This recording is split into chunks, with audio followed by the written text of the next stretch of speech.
guys, it's Samantha. Today I'm going to share with you how I make my mini card gift boxes.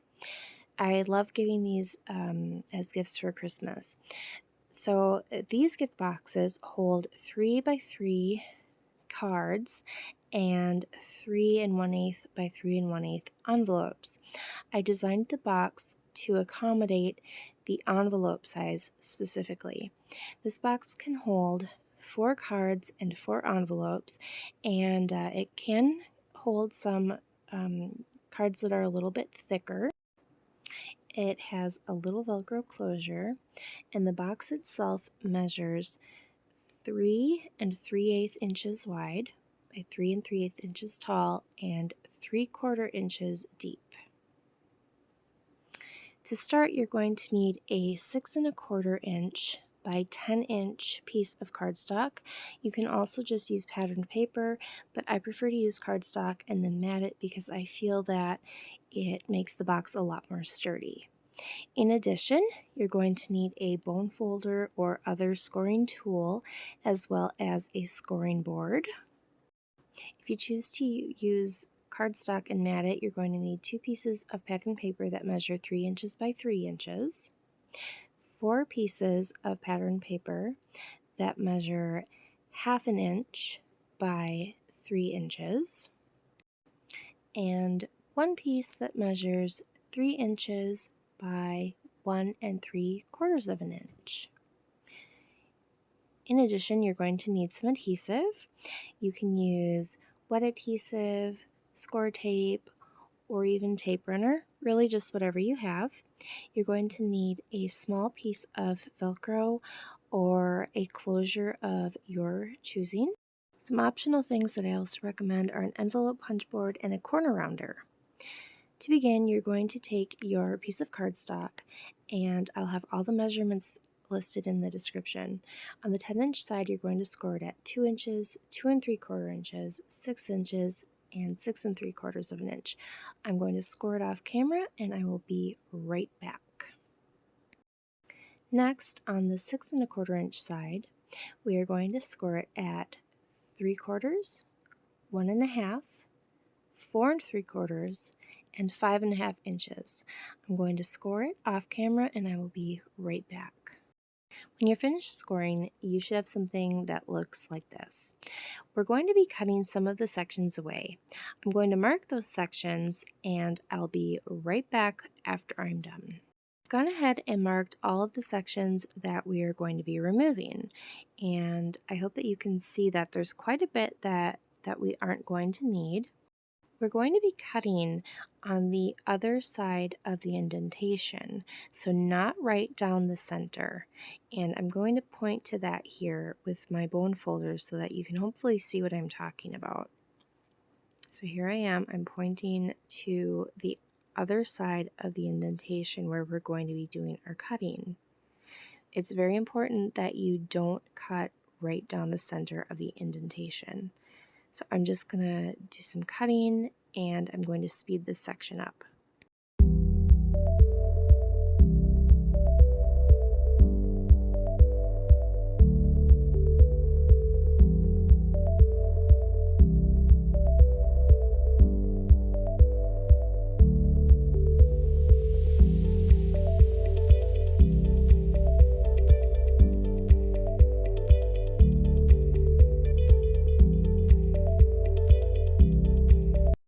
Now that we've got everything cut out, we're going to trim our tabs. So I'm going to take my scissors, and I'm going to trim up along the sides of each of the little squares. And I'm going to cut just up to that, I suppose it's the second line, just like that. And so you can see 1, 2, so to that second line, you want to make sure that you don't go past that. And I'm just going to repeat on all 4 sides.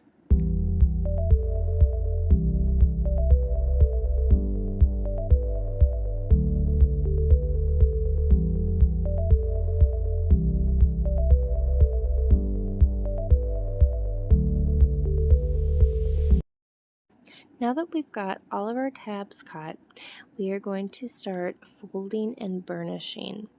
I like to flip my paper so that the bumpy score line is up, and then I like to fold everything down. So I'm going to fold on all the lines and burnish with my bone folder. It's really important that you get these lines as flat and crisp as possible because it'll make the box that much better. I'm going to finish doing this off camera and I'll be right back. Now this next part is entirely optional, but I'm going to do some corner rounding, and I'm also going to make a little notch in the larger flap. Using my envelope punch board, I'm going to take the larger side and punch it at 1 5/8 inches. Then on the shorter tabbed side, I'm going to just round the corners.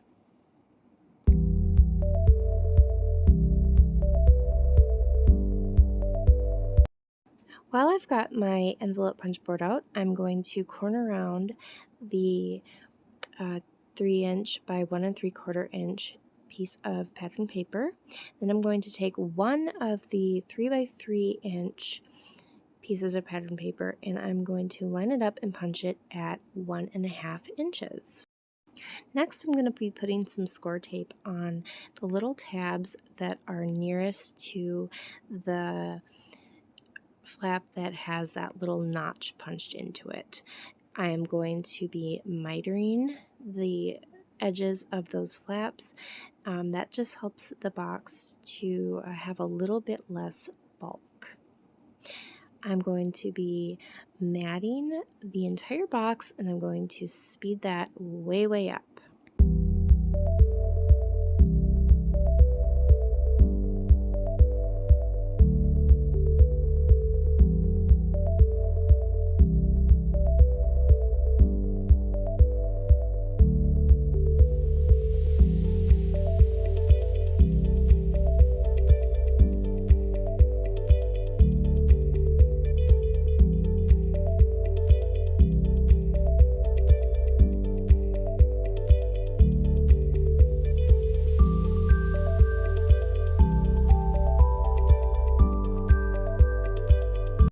Now that I'm done with that, I'm going to be putting some score tape on the other two flaps.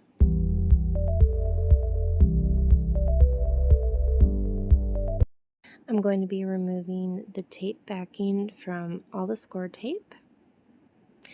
Then I'm going to flip it over and adhere the bottom little flaps to that 3/4 inch section.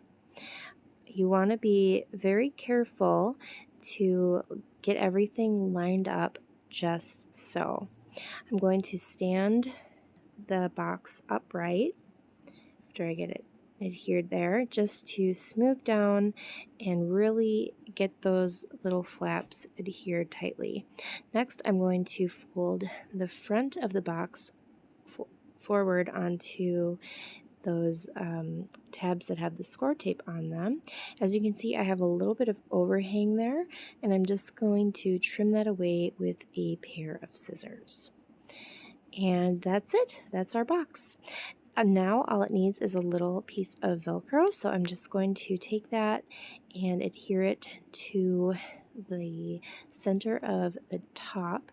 You want to make sure that you adhere it not quite at the end, but sort of maybe near the bottom quarter portion.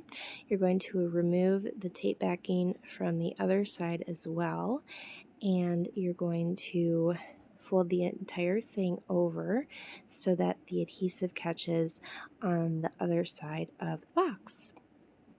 And there you have it. A nice little box to put some cute 3 by 3 cards and envelopes in. I hope that you found this tutorial useful. Have a great day, and I will see you again soon. Bye!